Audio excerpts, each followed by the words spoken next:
10 days. 10 days after you. No matter what. So I asked them because I wanted to know from the proximity to Christmas when was the last day. Yeah. And he said You can still have some sort of Thursday. It's like any, it's like the whole. Their last day of session. I've been driving him crazy. But you get a test thing. Long time no see. I got a test, and then they told me, don't get a test. Happy holidays. I was like, oh, okay. How have you been? Good to see you. And they were like, because if you test positive again, then you gotta go back and isolate. You know, been. And legally, Fire it's like, department's been fine, very you don't He's break really it. getting started crazy. Super careful. Whatever. Yeah, I was Oh yeah, are you going to go to Georgia? bleed test. So, No. so like, Yeah, I was on this is rotate Saturday license now. Saturday afternoon, I was at 1 p.m. I'm doing for this rotation. What's that? Yeah. Couldn't sleep. Good. Huh? I never got a fever. So I'm not gonna. Good. Good. Yeah, yeah. Did you hear about Taylor Swift's new music? Oh, we're Can we chat after No, one? what's up? Yeah, I'm glad to be back. I gotta call the family. Where are you from? You want to do a thing later today, or you want to try to do it tomorrow, or to see where we are? Okay. And we'll talk about our. Where are you going after that? Huh? Recording You think so? after Well, Yeah. no, because they got to do 12. Tomorrow is the day, the intervening day. Today's the intervening day on the fence. They get UC, so then I'm just gonna try it. And they would take longer ostensibly to do Please tell me it's not. they didn't file cloture do on the CR, but who knows? But let's see what happens tomorrow. We had a discussion yesterday. What? Yeah, Christmas Carolina. What about it? Today. You doing Christmas Carolina? The retirement on that, like, Christmas caroling for all their seniors, their stuff is done. Wow. Make it look like, I don't know. Can I participate? Okay. Secretary of Defense. Are they gonna wear masks when they? That's all I I heard you're gonna shoot It's video. gonna be holy crap. Dude, I heard you're gonna shoot video. It's gonna be like, holy shit, where everything It's gonna be a much better video. like an idea. Obviously, I'm very informed. Especially they don't, because that's they don't wear masks. Huh? Where did you go? You can't, right? No, Just church. No, you can write Tanner's. stuff you want. That's what you remember. Where did you find this? Biden, General Green. I mean, they're good, sir. Yeah. Actually, later on, they're fine.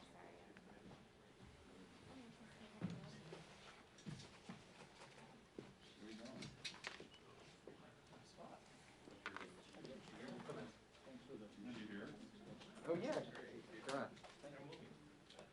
I haven't seen you since then. Just, I guess I just passed you in the hole there. Yeah, that's probably right. Well, here we are. Here we are. Yes, I was.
So McCarthy's not doing anything else today? Right. He's doing something outside, right? McCarthy's tomorrow. He's doing something, cool, thanks.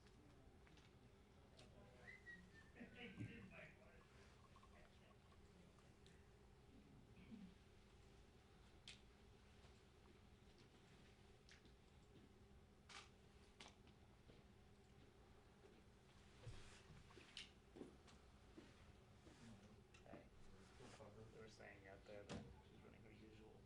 30 minutes late. Yeah. They said 10 minutes, and I was like, oh, that's early.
brisk walking here, Tom. Only way to travel.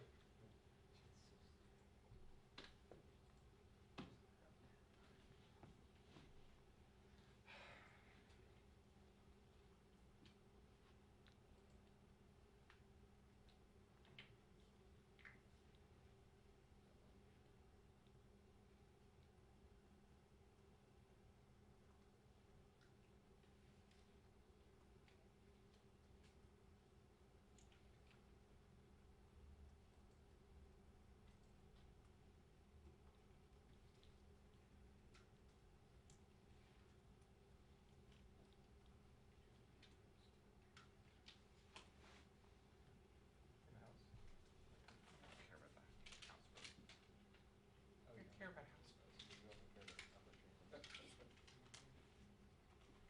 Unless you guys are gonna keep us here this weekend.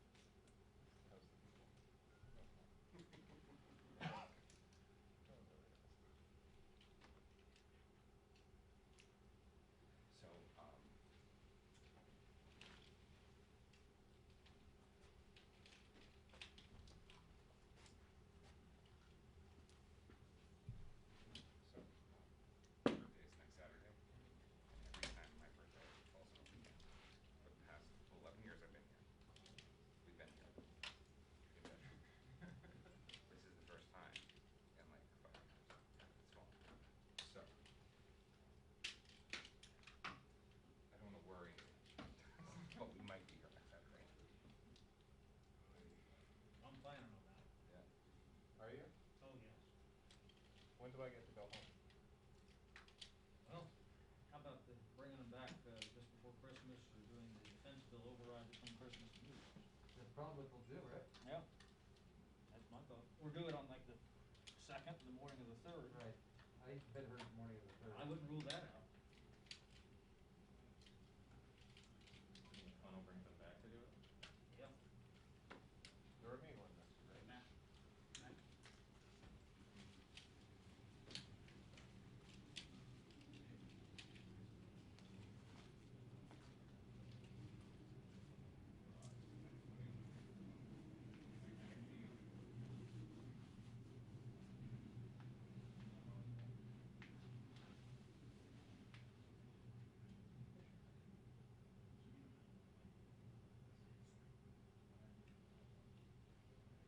You said how it started, the house would have to go first, right? They're hot.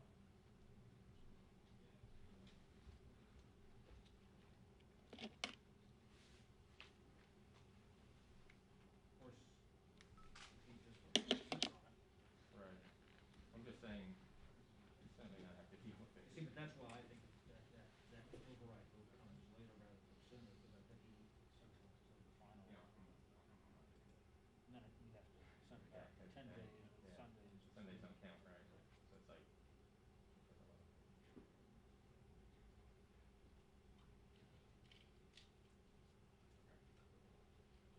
Right, well, if that's the case, then I'm gonna be up here a little bit early once they hang out. Yep.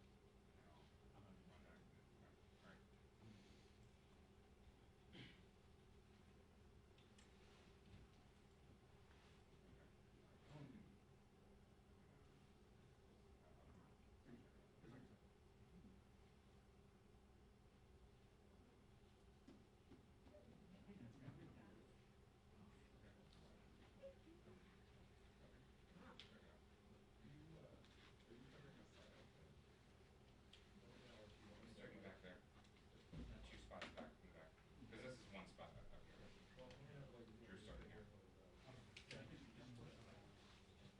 Just for the, okay, for the arrival, that's fine. But yeah, when she comes in and starts. Thanks.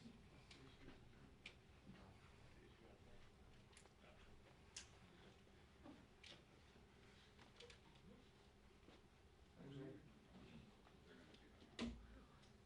Instead of being straight now.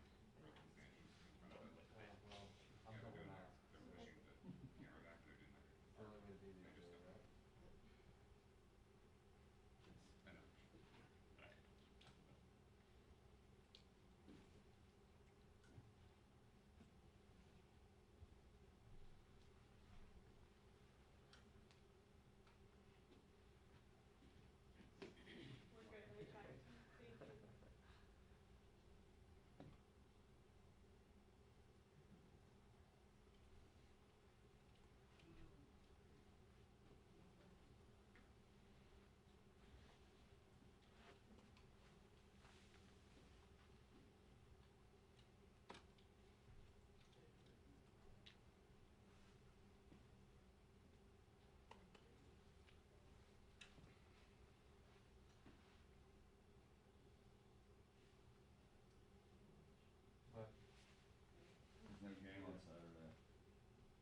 Really? First time in over 100 years that Canceled it, Ohio you State said. won't play Michigan. Michigan? Michigan canceled it. There was a report yesterday he was going to Beijing. Here. Because they're missing like 45 players. Here. Here, it's just here. Which actually And they kind of didn't want to get scary. obliterated. These, like. I mean, I'm not sure if he has any specific knowledge about It's the distancing, it's the EC, big, but, it's like, but who needs it, right? I guess Don Huntsman did, he probably like, told me. everyone who's called me said, like, they asked, like, I did a what were thing you like doing 2 years Don a Huntsman week did prior? for some controversial thing. Well, do you really wanna know? It makes sense that he was Um, also vice president. and because he's they were like, smart. well, Not as much as he's smart, smart. the masks are fine. So maybe Not too much Harbaugh debt. never Great leaves people for were- Ohio State again. But you guys are, Even keeled. remember one of these, I double up, like, I usually wear 2 of the, well, and you can hear, like, I'm still, like, trying to have trouble breathing, yeah.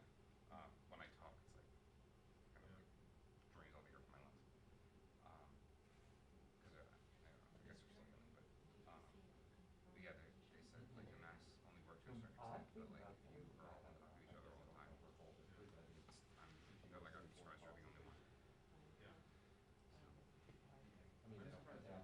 well, now they see. I'm sure there's been a lot of it here.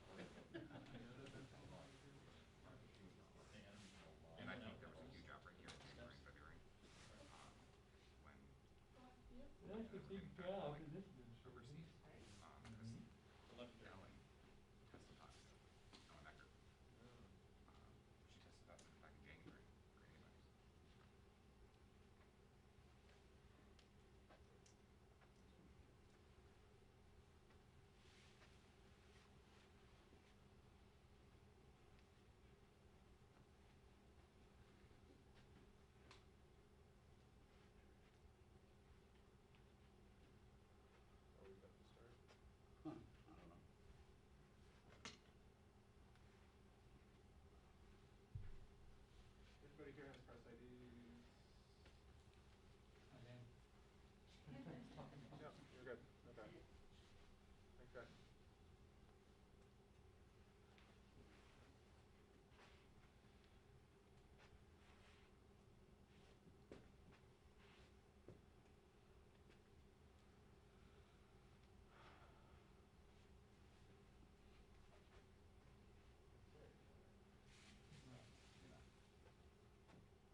Well, it's up to.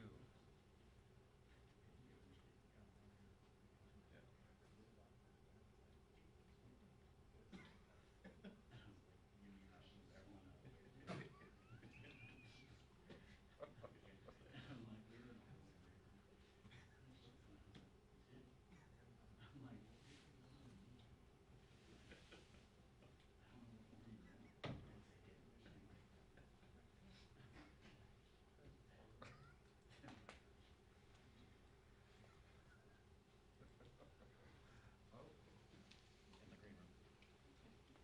Sure.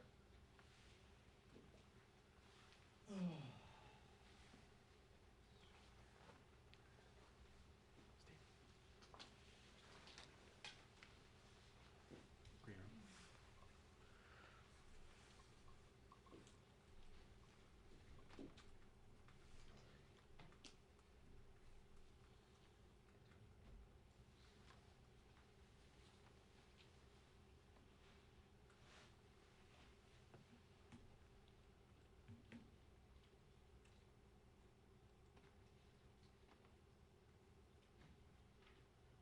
Two-minute warning, everyone.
Good morning, everyone.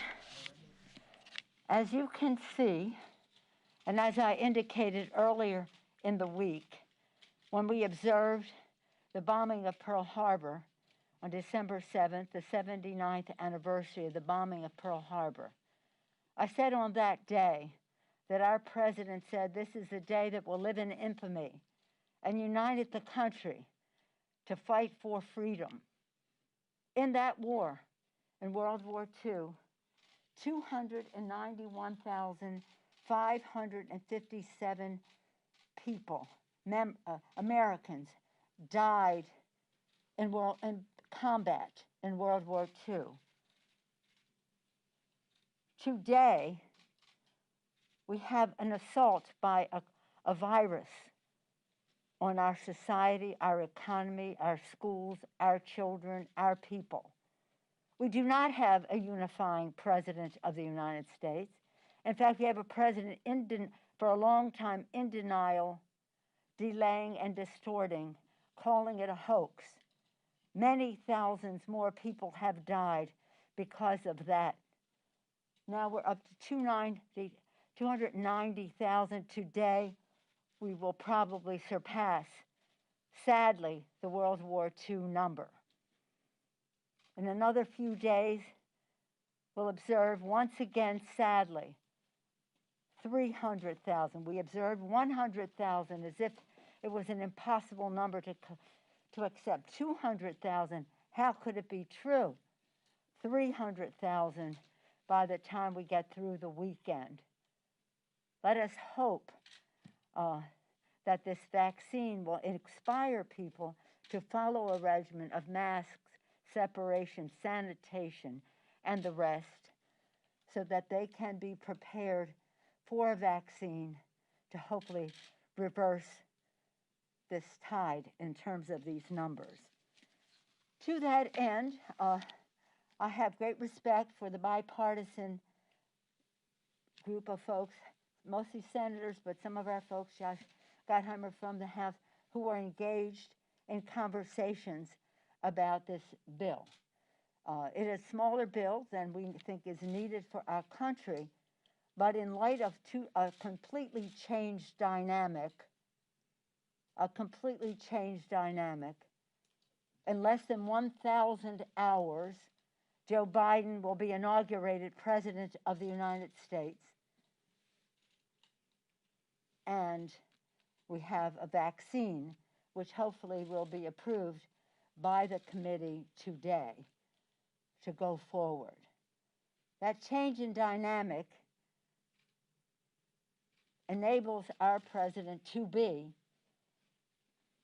say this is a first step, but that much more needs to be done. So while this has our values, which some of the other bills did not, it has a shorter time frame, but in light of a new president, gives us time to inaugurate a president, have discussions about how we truly meet the needs of the American people. We should all be so saddened by the fact of these loss of lives and these families across America approaching the holidays with this sadness in their hearts, and we have to make sure they know that we carry them in our hearts, in our prayers, in our thoughts, and that hopefully whatever we do can prevent the rate of these more deaths from occurring. More deaths pretty soon, sad to say, that lost their lives in World War II.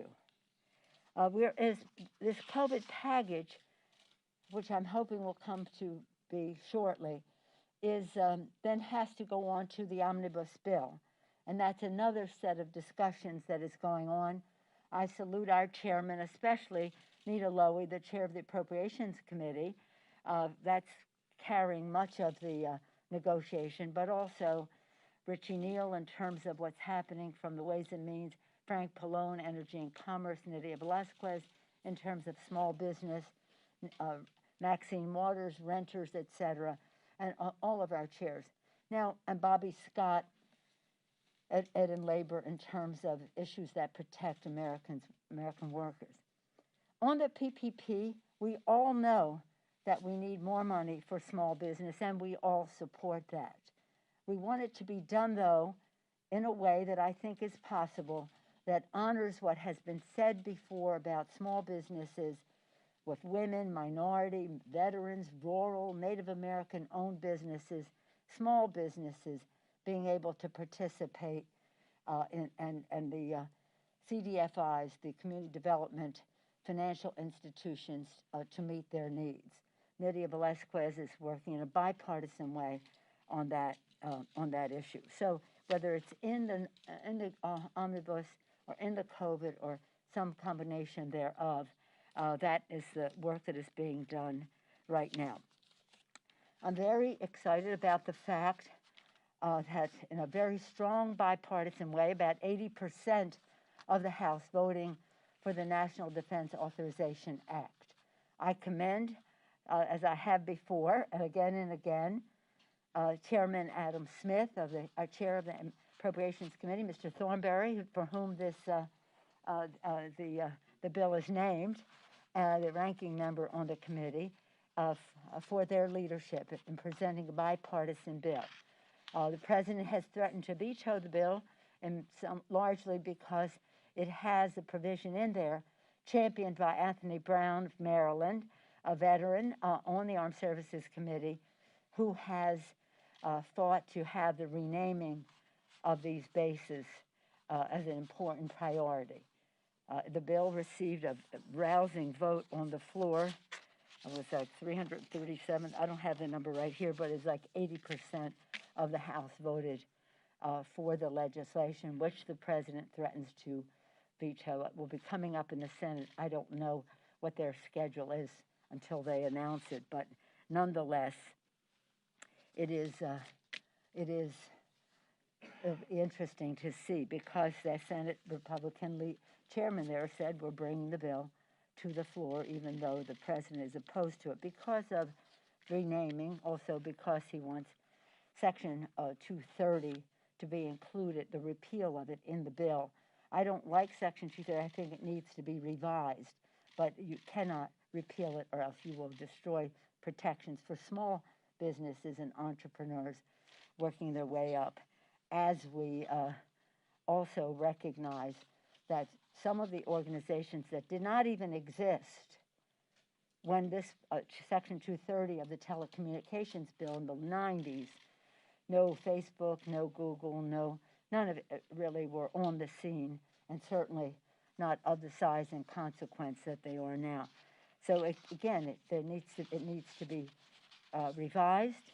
I think there's bipartisan support to do that. I know there is, but nonetheless should not be repealed in this legislation. So we'll see what the president does and what the others do. Now, as we proudly pass that bill in such a big way,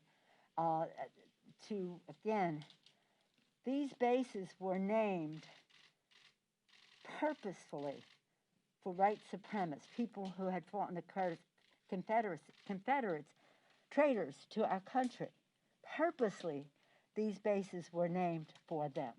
It wasn't as if they named it about something and upon final research, other research, it would emerge that they said this, that, or the other. No, it was intentional. So we must properly, and there's a process spelled out in the bill, change that. And in light of that respect for our country and the people of our country, I'm so pleased with what we did under leadership of Mr. Clyburn, reflecting the beautiful diversity of America. This week, we will mark the 150th anniversary of the first African American being elected to the Congress of the United States, Congressman Joseph Rainey. It will come as no surprise to any of you that he's from South Carolina, because that was very much a part of the pride that Mr. Clyburn took in advancing this. He would, just the first African American congressman was reason enough. The first African American, and he presided over the House of Representatives, the first African American to preside over the House of Representatives. And he was the longest serving black lawmaker during the Reconstruction. So we're proud to celebrate that with the largest ever Congressional Black Caucus. And yesterday, with Clyburn and I, introduce a resolution to name a room in the Capitol after Rainey, ensuring that he can take his rightful place in the Capitol and in the history books as a source of great pride to all of us. So that is where we are on that. And in addition to that, I just want to once again commend all who are working so hard to save lives by coming up with a reasonable compromise that we can all accept in light of the fact that in fewer than 1,000 hours, we will have inaugurated Joe Biden, a person who has said from day one 100 million people will be vaccinated, understanding that that has to be done in a culturally, linguistic, appropriate way for people to be able to respond to the vaccine. So with that, I'd be pleased to take any questions you have. Yes, sir. Madam Speaker, you've thrown your lot in with this bipartisan group that's talking about the stimulus package. They are having a hard time coming to a final product. How long do they have to produce a product? And if they can't do that, do you then have to look at what Leader McConnell has suggested, which is allow some of these other things to fall away and do a smaller package? Well, this is a smaller package. And as I have said, this is not a stimulus package. It's an emergency supplemental to deal with what we have. I think they've made great progress. I think they have some certain things remain, and that's up to them. I don't know the inner workings. But I think they've made great progress, and I salute them for that. Of course, as always, we have to see the text, but I think the values that and the priorities that they have established are what we need to do right away. So I don't share your view. Again, who knows? We'll see how it goes. But we do have to, we cannot leave here without having a piece of legislation. And I can say this unequivocally, what Mr. McConnell is putting forth in terms of liability is such an assault on Americans' workers that I hope that the group goes nowhere near what he is presenting. At what point do you have to start negotiating directly with Leader McConnell and Oh, Republicans? well, the normal course of, thank you for the question. The normal course of events is the committees do their negotiation, and again, I'm an appropriator, as you've heard me say again and again. Left to their own devices, the appropriators can come to the solution.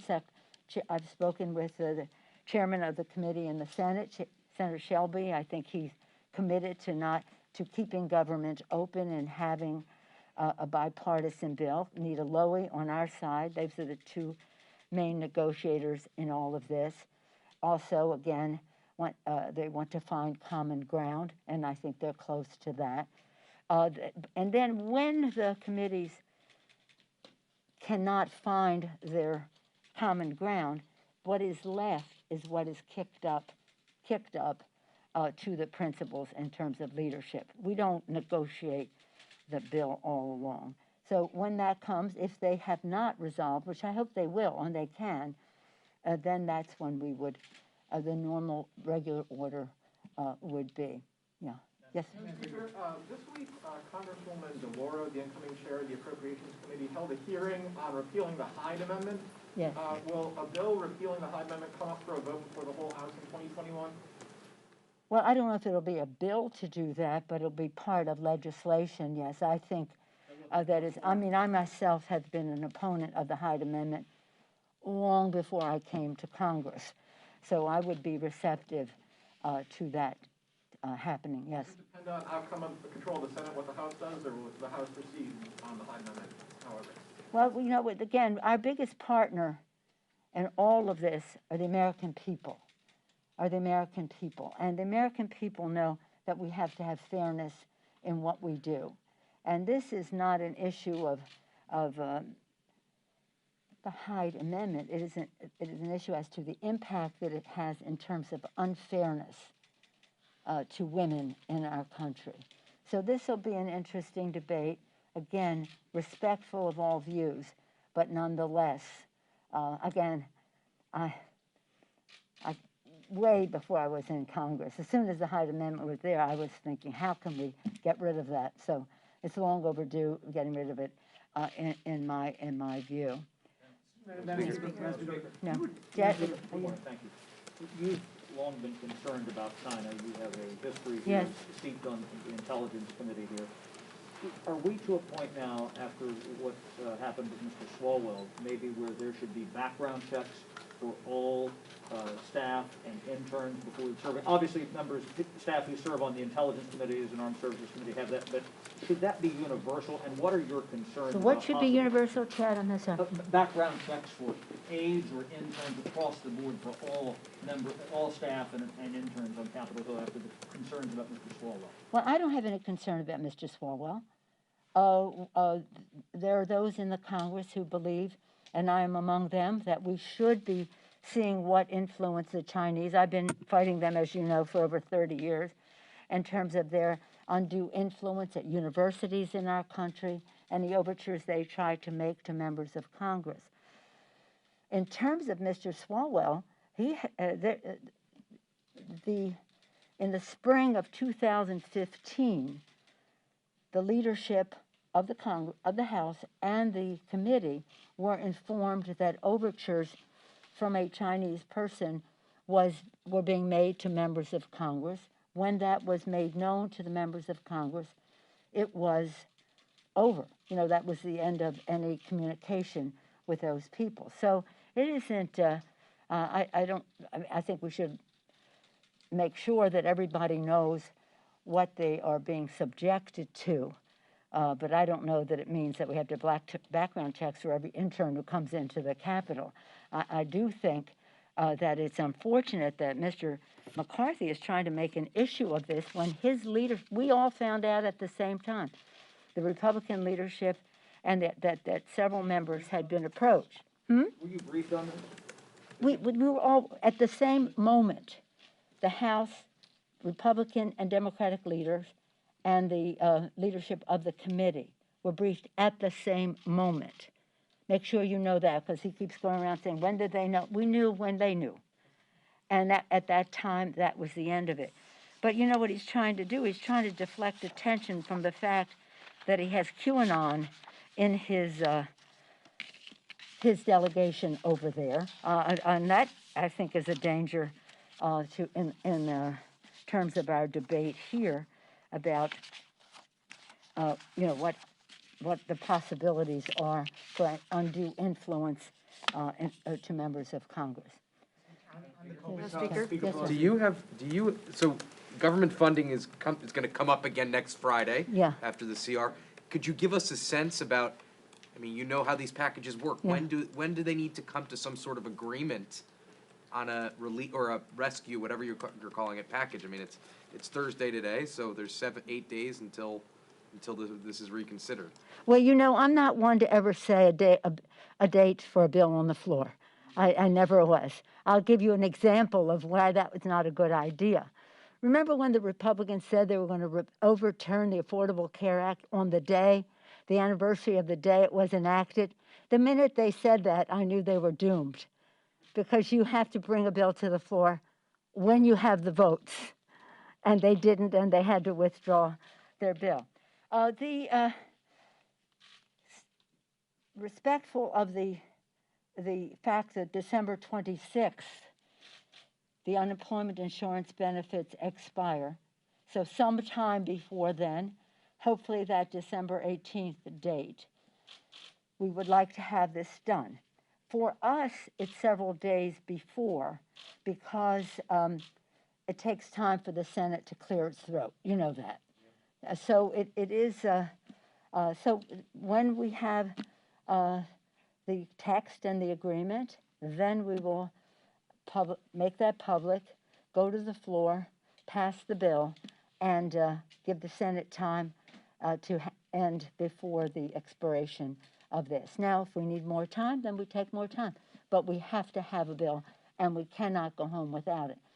I have to believe the administration and the Republicans in the Senate when they say they do not want to shut down government, that it is possible to do the omnibus, and we're close there. I mean, there's still some concerns, but that's the way it always goes. And then the COVID added to that. In order to have the COVID added to omnibus, you have to have an omnibus. And so we're working on dual tracks on that. But I would hope that it would honor the December 18th deadline. But we can't go before the package is ready and the votes are there, as well as the fact that people do want to get home for the holidays, such as that is. But what's more important is that we get the job done for the American people before the holidays. But we've been here after Christmas, you know. We were here 5 years ago. We were here 5 years ago on the budget, and I can tell you stories about that if you want. So it you know, again, it has to be done before year's end in order to keep government open. We want it before December 26th, even though it could be retroactive, so that we remove all doubt. And my view is, as an appropriator myself and a negotiator, what's the difference? Just make a decision. Just make a decision so that we can move forward. Yeah. Speaker, on a related note, Yes, yes. how worried should American renters be at this point that the eviction moratorium will be allowed to expire? Well, I think that we should extend the moratorium. And there is money, funding for rent in this proposal, which is one of its appealing features that the McConnell proposal does not even reference. But it's one thing to have money to pay the rent, and that's a big advance. It would be important to expend a moratorium too, but again, that's the part of their negotiation. Thank you all very much. Thank you. Why is the McConnell proposal unreasonable? He's saying set aside the sticking points.